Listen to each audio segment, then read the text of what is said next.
5, 4, 3, 2, 1. Let's go. Diary of a Kidney Warrior podcast in partnership with Kidney Care UK, sharing faith, knowledge, hope, and love.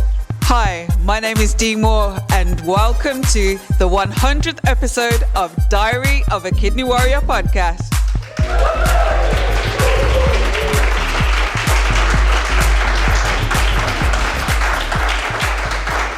So we're filming the 100th episode of Diary of a Kidney Warrior podcast, and we will be featuring some of the guests who I've interviewed in the podcast over the years. And also we'll be speaking with Kidney Care UK, which, as you know, Diary of a Kidney Warrior podcast is in partnership with Kidney Care UK. So we'll be talking with them about the work they do with kidney patients across the UK. Joining me today, co-hosting with me, is Nikki Tapper, who's going to be sharing some comments and questions that have been sent in by the podcast listeners. So my first guest is Jerome Espy from Detroit, Michigan, USA. Hi, and welcome to Diary of a Kidney Warrior podcast. How are you doing today, Jerome? I am doing so well. It don't even make sense. Welcome to the podcast. It is an absolute honor and pleasure to have you here today on Diary of a Kidney Warrior podcast. You are the very, very first person that I ever interviewed in my life for Diary of a Kidney Warrior podcast. And so when I was planning this 100th episode, I can't believe those words are coming out of my mouth.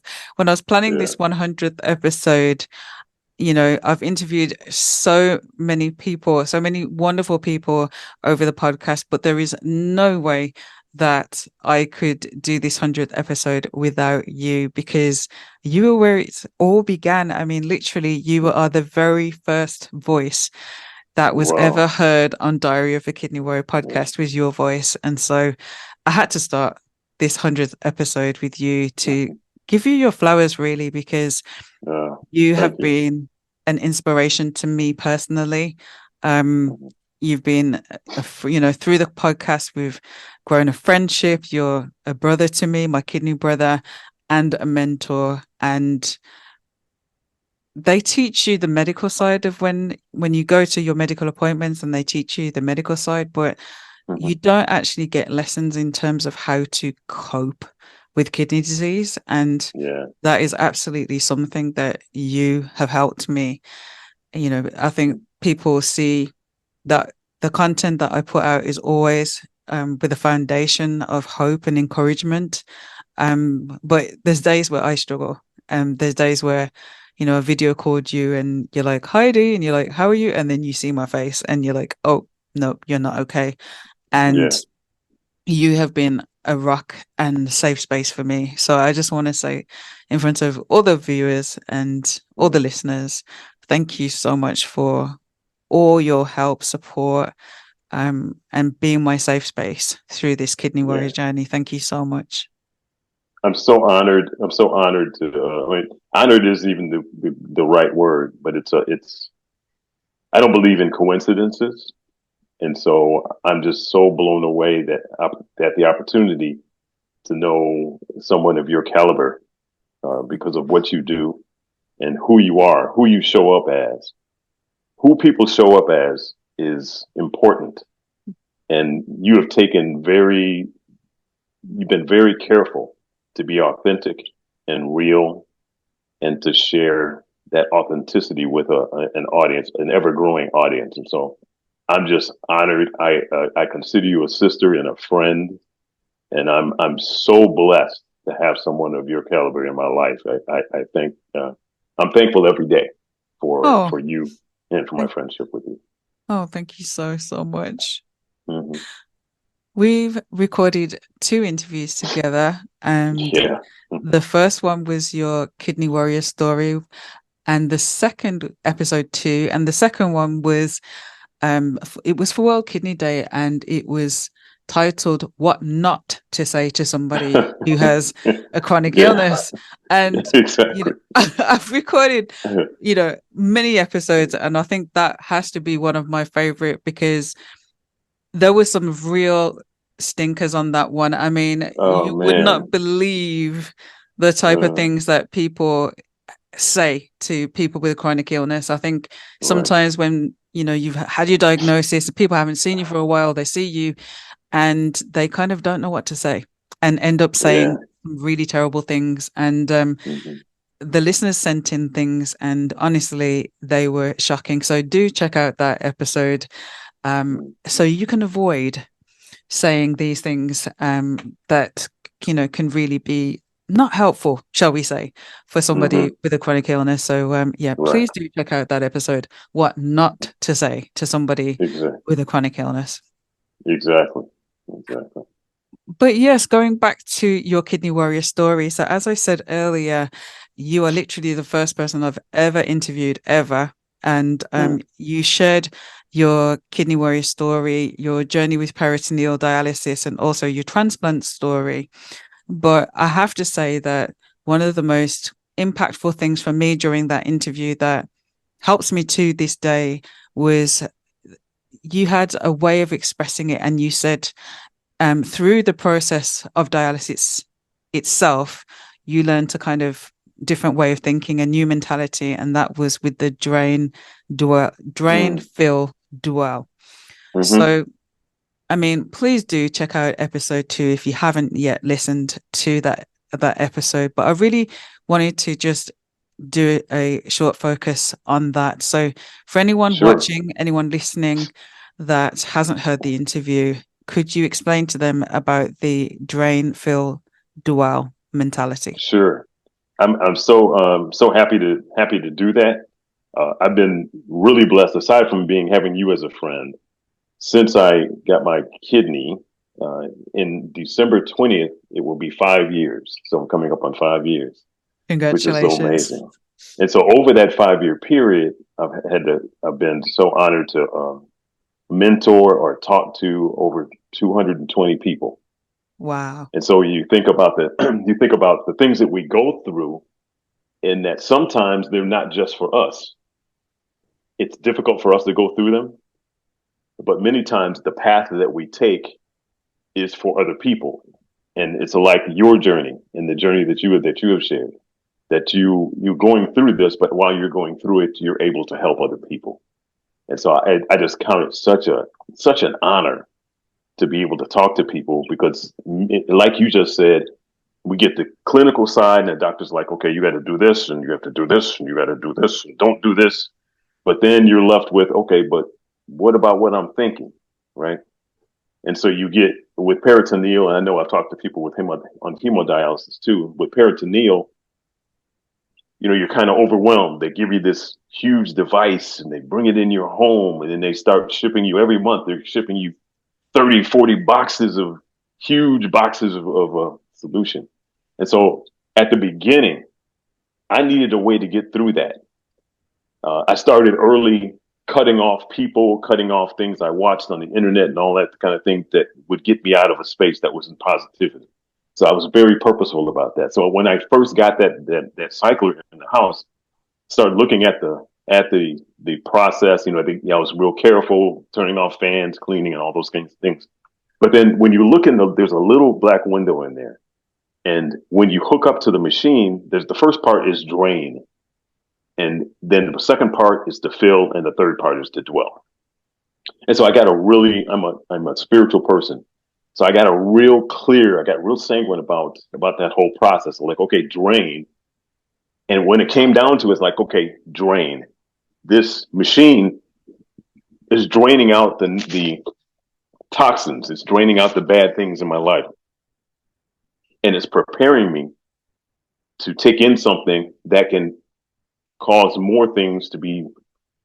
It's doing the work of my kidney, obviously, but the filling process is the process of putting new fluid new in my mindset, that positivity in, and then the dwell is some place for me to rest, and so that the fluid can do the work that it's supposed to do. So when you drain, and so I take that on every day now, is that when I wake up in the morning and I start to think, okay, is there anything left over that I'm going to go into the day that I don't want to take in? I need to cast that off. I need to drain that out. And then I need to fill up. So I meditate every day. I pray every day. I read. I do so many things to try to make sure my head is in a good space. And then so that I can go into work or go wherever I'm going to go and dwell or rest in a place that's going to keep me in positively. Does that mean that everything works out well? No, absolutely not. But I read a book a long time ago. It's simply called How You Think About What You Think About. And so if you're a chronic illness person, someone that's going through chronic disease, you're going through it, right? But how can you think about it? Do you have to give up? No. You can cast those things off if you're purposeful about it. So I journal. I've got journals that I even went through. I create some journals, but I write in my journals, write my thoughts, write my breakthroughs, breakdowns, and breakthroughs. I write all that stuff in there. But all of that helps me to drain out the bad things, and then so that I can begin to fill up with things that are more positive, and to dwell in a place that will keep me moving forward, looking forward. A famous person once said, it wasn't me, that thank God I don't look like what I've been through. Thank God I don't look like what I've been through. So that drain-filled dwell has gotten me through diagnosis, dialysis, transplant to where I am today. And it continues on today. That is such a powerful mindset to have. And even before being a dialysis warrior myself, I started peritoneal dialysis. That really helped me in my kidney warrior journey. The other thing that impacted me really strongly during that interview was when you said focus on what is in your power to do. And, there's so much grieving and loss that when you first get diagnosed and coming to terms with having a chronic illness and how your life changes and all the different challenges you have to overcome, that sometimes those things can be very overwhelming. And if you're not careful, can totally cloud and take over your mind. And so, like I said, I was so blessed to meet you early on in my journey, so that when you said about focus on what's in your power to do, you're focusing on, empowerment rather than what you've lost and the negative side. It really transforms and empowers your thinking. And so it really has been a blessing to me. It really has helped me so much through the drain, dwell, fill, dwell. Let me get it right. The drain, fill, dwell. Yeah. And also, focusing on what's in your power to do has been so powerful. And thank you for those very powerful words. And I just want to ask you for a final word of encouragement for the viewers and the listeners.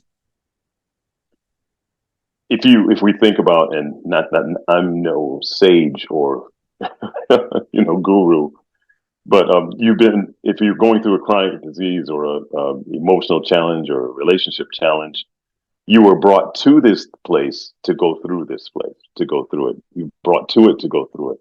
And so try to find, and sometimes you have to fight. I mean, I recognize sometimes it's not just going to be a couple of minutes and like, oh, okay, phew, all right, let's go. Sometimes you got to fight. You have to fight through it. But if you have the mindset of you've been brought to this place to go through this, that this is a pass through, that things will get better. And, you do have an opportunity, but if we can really have a really mindset of growth and prosperity, and the what ifs being the positive instead of like, why me, but what if instead of why me, it can just change our lives and let us deal with what we have to go through and get to the other side. Thank you so much for joining me. Thank you so much for being an inspiration, a mentor, a friend, and a brother in my life. And thank you so much for the encouragement that you shared for the listeners and for the viewers. Thank you so much. Thank you, Dee. You're amazing. Thank you. My next guest is Aunty Pat Simoyi, advanced kidney disease practitioner.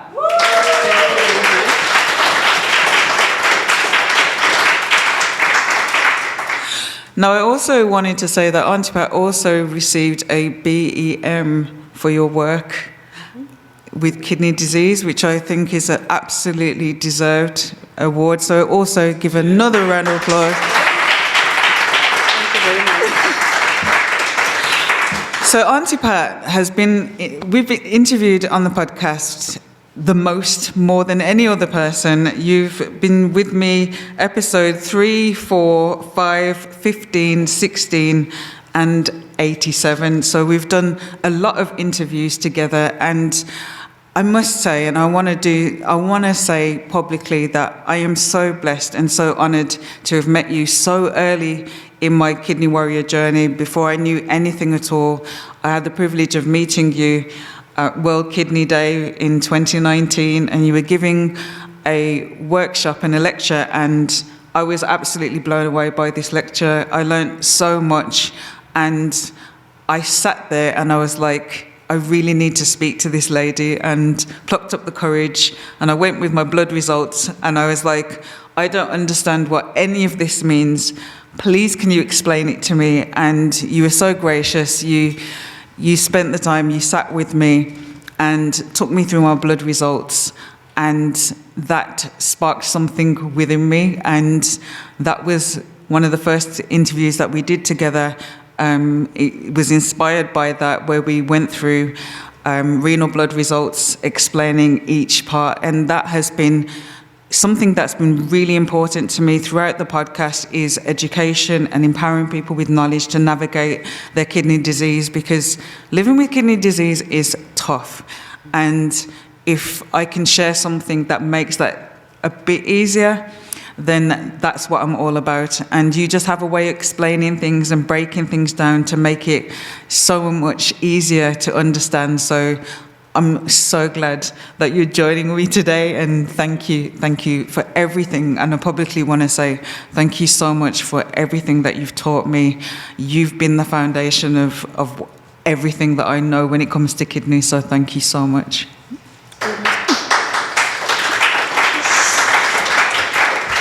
You're most welcome, Dee.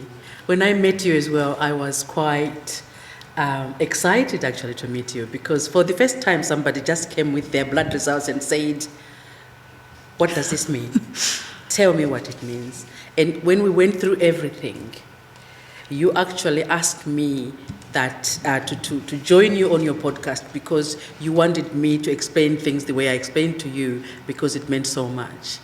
My role before I started doing the early detection, early management role that I did in BC, where I worked, was to go out there and tell people that your kidneys have failed now.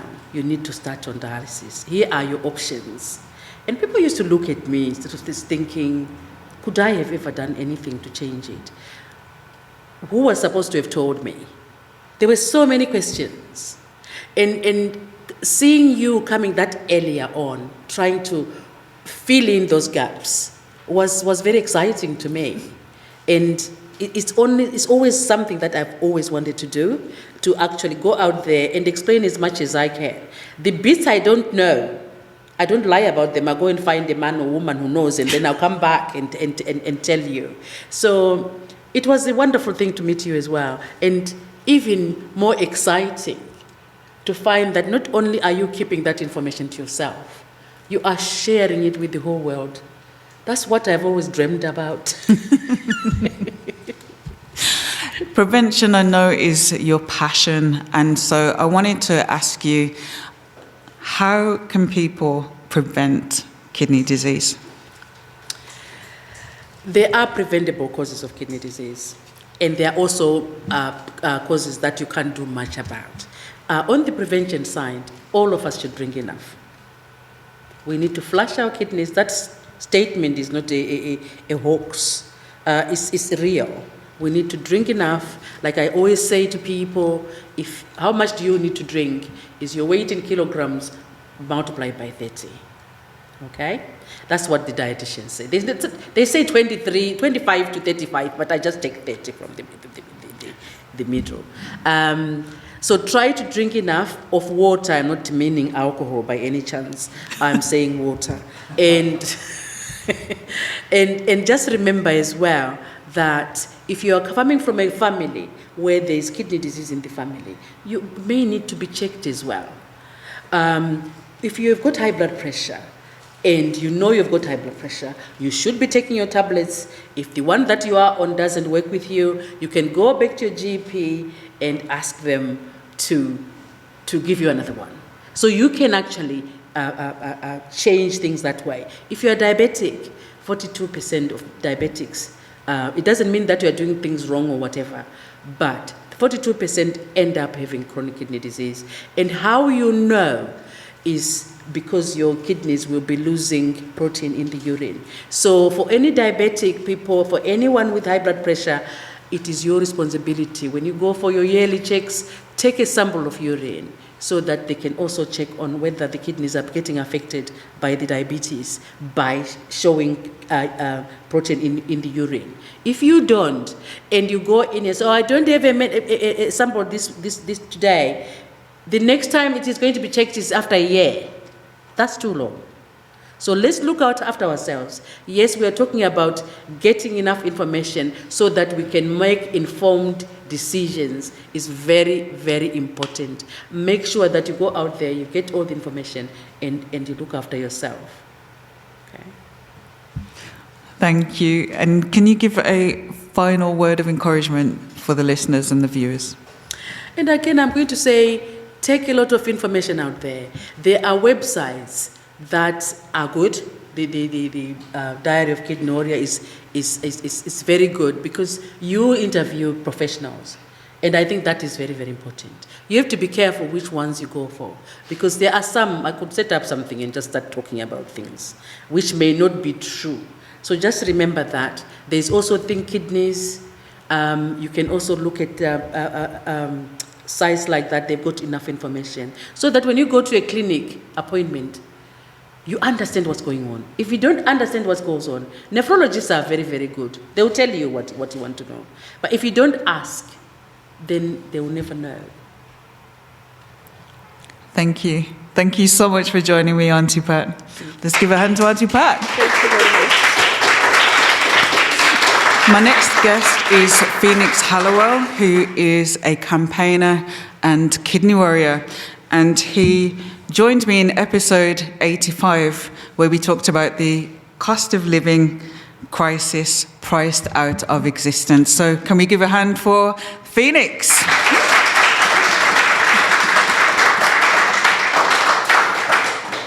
Thank you very much, everybody. It's a real privilege to be here speaking with Dee once more. Yes. I must say that for me, I've done many interviews on the podcast, but the thing that really stood out to me in our interview, Phoenix, was that call to action at the end, where you really encourage kidney warriors to fight for their rights.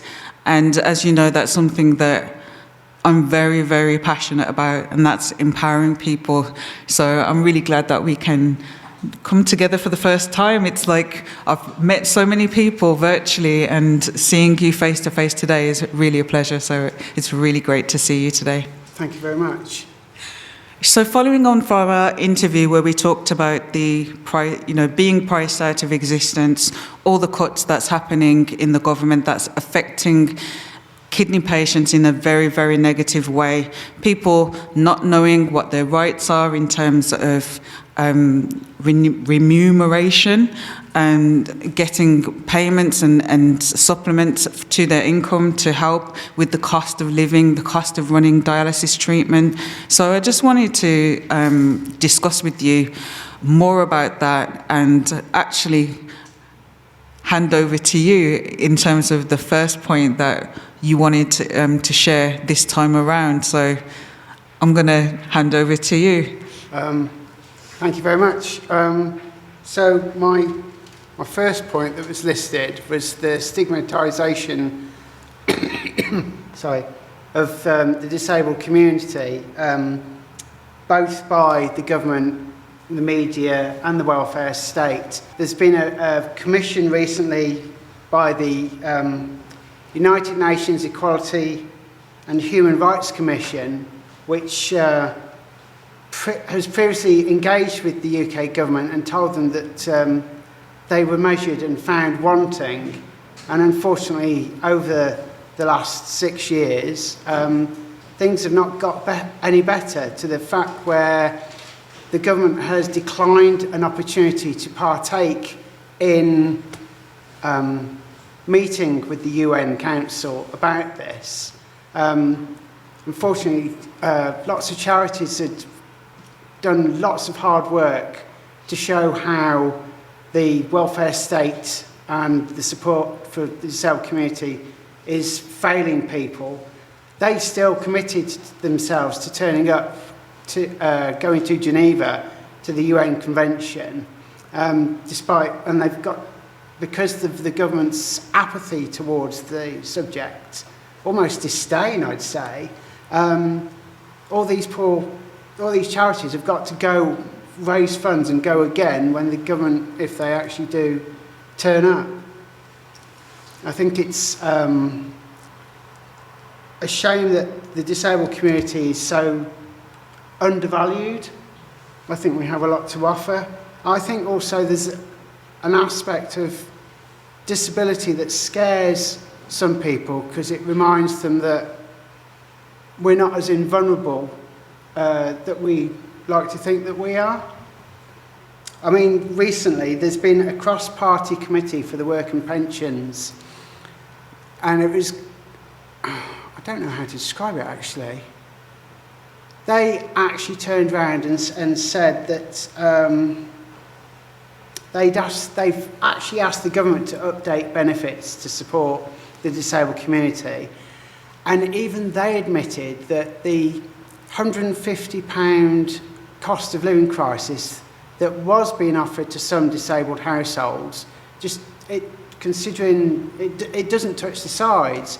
You've got charities, Scope have been quite prominent at the moment in highlighting the additional costs faced by the disabled community, and the welfare state offerings for the disabled community don't come anywhere near to helping people pay for the extra expenses of being disabled. I mean, I can't imagine anybody asking to be disabled, whether they were born disabled or became disabled as a result of a long-term illness. But it feels like you're being punished twice, and which seems most unjust. And it's a shame that the UN hasn't got some sharper teeth and actually make the government see sense. But they seem, to me personally, they seem so detached from not just the disabled community, but from everybody in our community, disabled, able-bodied. The analogy I use is, imagine you've got a beautiful park and one person drops a piece of litter, and then another person comes along and goes, oh, well, they've dropped some litter, it must be okay, I'll drop a little bit of litter. And then eventually the park becomes spoilt and barren, and it's almost as if this current government and preceding governments, it's almost been like, here, hold my beer, let's see what we can get away with next. It's just, I don't know, I don't have the words to describe it, to be quite frank. It's just unfathomable that they have such a lack of regard for human life. It's shocking. We talked about that, how difficult it has been for yourself financially as a dialysis patient as a result of the credit crunch, as it's been called. What I wanted to talk a little bit more about is your campaign with the Prior State of Existence. You've helped raise awareness of this, and I want to applaud you for using your voice and speaking so loudly on behalf of yourself, but so many millions of people across the country. I wanted to give you the opportunity as well to, like you did before, encourage those watching and those listening.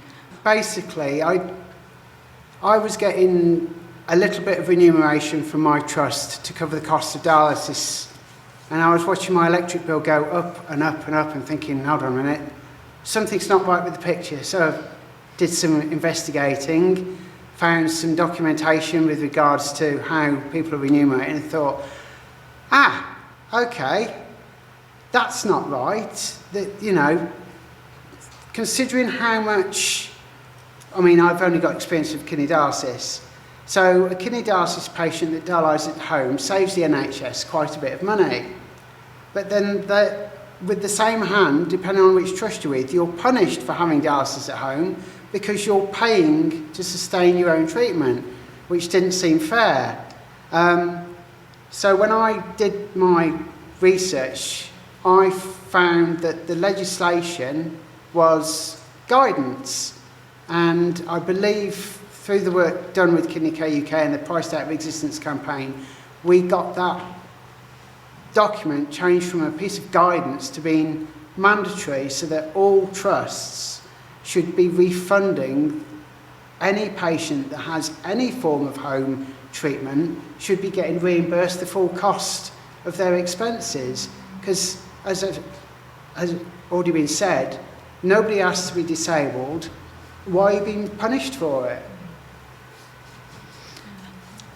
So I want to leave the final word with you, Phoenix, and could you give a final word of encouragement to the listeners and the viewers of the podcast?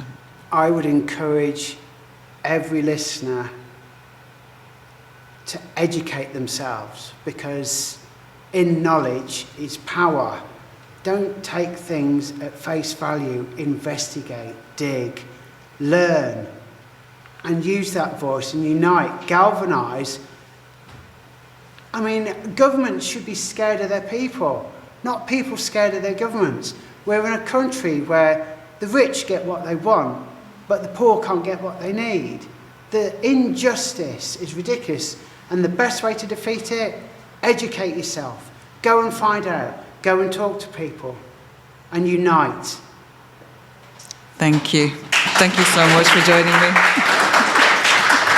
Dee, it's just been fascinating listening so far.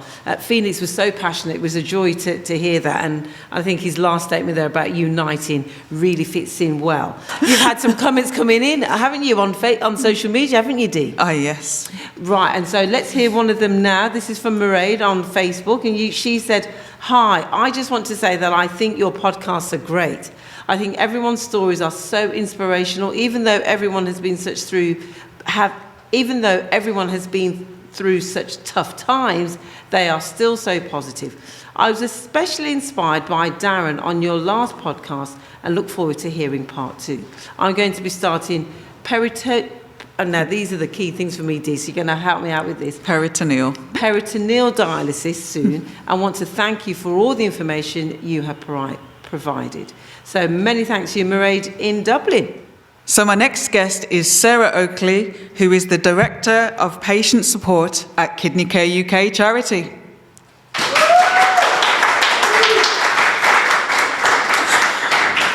Welcome to the podcast, Sarah. Thank you for having me on number 100. What a milestone. Amazing. Well done. Thank you. Thank you so much for joining me.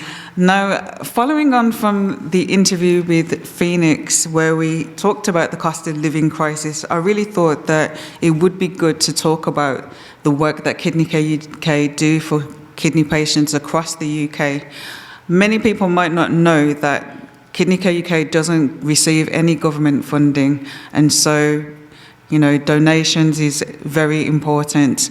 And I really think that people need to know the work that the charity does, because you do amazing, amazing work to support people. So I just really wanted to get you on to share about that. So what do you do for kidney patients across the UK? Well, we have Aunty Pat to look after everything medical. Kidney Care UK looks after all the other aspects of life. And you know the different challenges that come up when you're living with kidney disease. First of all, you're tired all the time. Things are just more difficult to deal with. So if you are able to work still, that's great. But is your employer treating you fairly? Are you able to get the time off that you need? So we've got patient support officers who can talk through that with you and make sure that you know your rights. I was really pleased to hear Phoenix talking about educate yourself, knowledge. And that's really what our services are all about, giving people the knowledge so that they can ask for the things that they need. So that might be help with welfare benefits, making sure that you're getting the support, the financial support that you're entitled to. And I know for lots of people it's really difficult, particularly if they've worked all their life, to have to ask for support. But that's what it's there for. It's for making your life less challenging, because if it's less challenging, you're going to have better health outcomes. So that's really what we look at. So we've got support for financial needs, we've got support for practical needs. We can help people find their voice if they want to talk to their doctors or nursing team. We can help people ask for changes to transport, or perhaps housing if they're living somewhere that's really not appropriate for their health conditions. We've got a counselling service, which is staffed by people who are all specialists in working with renal patients. So they know what it's like to be a kidney patient, they know what treatment means. So they're not just offering counselling, they're offering counselling with knowledge as well. So that's really important for people to be able to understand their situation and make sense of their situation. So that emotional support is really important. And yeah, any challenge that you throw at us, we're here to support. And I think, again, it comes back to the financial thing, but practical help through things like patient grants is really important as well. So we give around 1,500 grants a year to people for all sorts of things. If your washing machine breaks down, we can help with replacing your washing machine. If you are looking to dialyse at home, but you've just got the old sofa with the springs in, we can help with finding a nice recliner chair that you're going to be comfortable spending 4 or 5 hours in. We can help people with holidays and respite care as well. It is so difficult to remove yourself from a situation, particularly when you're on dialysis, but taking a break is so important. So that's the kind of thing that we're able to support with, both in terms of help with the cost of the holiday, but also in organising dialysis through our dialysis away from base, dialysis freedom. So all sorts of things. Anything that touches your life as a kidney patient, we want to be there to walk by your side. Amazing. Do you have any case study examples? Yes, I think, very often we are working with people who are in the most challenging situations. I think if you are fortunate enough to have a strong and loving family around you and a good support network, then you're going to have better chances. But quite often the people that we work with don't have that kind of support. They are struggling. They might not be confident asking questions about their treatment or getting the support that they need. So, for example, we were working with a chap called Tommy who just couldn't engage with his treatment, and obviously that was making his health really bad. And his renal social worker said to our patient support officer, look, we can't get through to him. Can you speak to him? Can you see what's going on? And it turned out that Tommy was waiting for a diagnosis for autism, and because that hadn't been recognised as part of his medical notes, it wasn't recognised in the care he was receiving. It also meant that he had lots of different responses to sensory stimulus. So the idea of having a fistula for Tommy, the idea of having a fistula for most people is quite daunting, but for Tommy that was really, really tough. So to have somebody to take his hand and explain that to him, but also to help him voice that to his medical team, what he was feeling and how he responded to things, was really able to open up a conversation that meant that Tommy got the medical care that he needed, got the support he needed, and also got extra help through achieving that diagnosis that had been put back because there was no one there to fight for him, and he didn't know how to work the system. But our patient support officer was able to work alongside him and make sure that the right people were listening, and he was able to express his needs in the right way. So he's in a much better place. And the last time we heard from him, he's like, oh, my electricity bill's a bit high, but don't worry, I think I've got this. I know what to say to them. So not only had we solved some immediate challenges, but given him the confidence to go on and use his own voice. And I think that's really important. It's not about doing things for people, it's about helping people find their own voice, just like you do, Dee. Oh, thank you very much.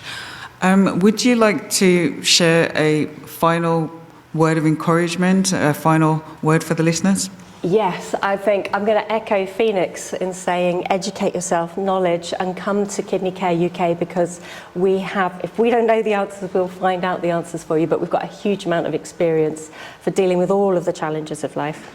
So educate yourself, but also ask for help. That's what we're here for. And everybody needs a helping hand from time to time. There's no shame. Let us walk alongside you. Thank you very much. Thank you for joining me. Fascinating conversation that was, Dee, with Sarah there with regard to Kidney Care UK. I know we're going to hear more about them. You've had another comment from social media or on social media. Theo Fratos, who is on Twitter/X, however you want to refer to it. But he said about your podcast, I enjoy hearing the stories and hearing about how others are coping and surviving. Thank you for joining me in watching part 1 of the 100th episode of Diary of a Kidney Warrior podcast. Please join me for part 2, where I'll continue to interview previous guests from the podcast over the years. So until next time, take care and choose to live. Hello everyone, it's Rob, a CKD warrior for many years. I appeared on the CKD Warrior Podcast 78 and wanted to wish Dee a massive congratulations on her 100th podcast. Well done, Dee. Aloha, I'm Judy from Judy's Journey Hawaii and episode 61 about grieving the self. And I just want to send out a huge congratulations and thank you to Dee for everything that she does and how far she's come. 100 episodes. This is amazing. And you know what? I cannot wait to see what the next 100 bring. Hi Dee, hi everyone, this is Manish from India and I'm sending lots of love and wishes to Dee and Diary of a Kidney Warrior podcast for completing its 100 episodes. Stay tuned and watch episode number 31 where I share my kidney story with Dee and Diary of a Kidney Warrior podcast. Dee, hope your subscribers grow all over these years and we celebrate 1,000 episodes very soon. Take care and wish you good health, happiness and prosperity. Thank you. Dee, I just want to say a huge congratulations on your milestone 100th episode of Diary of a Kidney Warrior podcast. You've done such an amazing job raising awareness around issues of kidney disease, organ donation and transplantation. So a huge thank you. And I was honoured to be invited to speak on the 18th episode. Congratulations again and keep up the good work.